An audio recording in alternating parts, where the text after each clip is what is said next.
In section 8.4, we are graphing polar equations. So on our calculator, we need to make sure that certain things are set up. So I want my mode to be in polar. So if you go to mode and change it from function to polar, and let's also put this into degree mode. So make sure it's in degree mode. And then if you go to your y equals, you will see now that it's r equals. So if you type in r is equal to 4, then that'll be your equation. Now if you go to window, you want to have theta min equal to 0 and theta max equal to 360. So this is really giving you the first revolution. Theta step, the lower the number this is, the more detailed the graph is going to be. So I'm going to make it 1. And then you'll see the traditional x-min, x-max, y-min, y-max.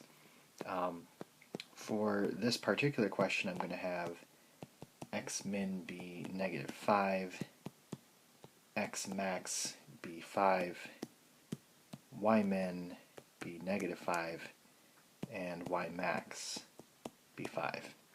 So this is for this specific question, but these are really going to be for every question that we do. So -5 to 5, -5 to 5, and if you graph it, then you'll see that we have a circle. For number 2, we're graphing 2 sine of 2 theta. Now I can leave all of these things the same. It's just for my x-min, I'm going to make it -3, x-max will be 3, y-min will be -3, and y-max will be 3.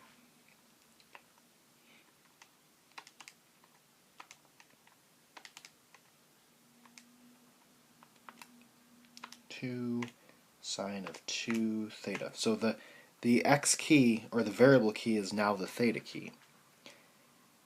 And if you graph it,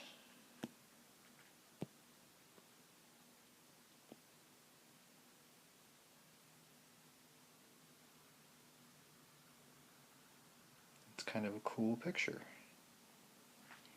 So these have really cool names. If you look it up, either online or in the book, they'll kind of talk about all the different names of these shapes, but they're quite awesome.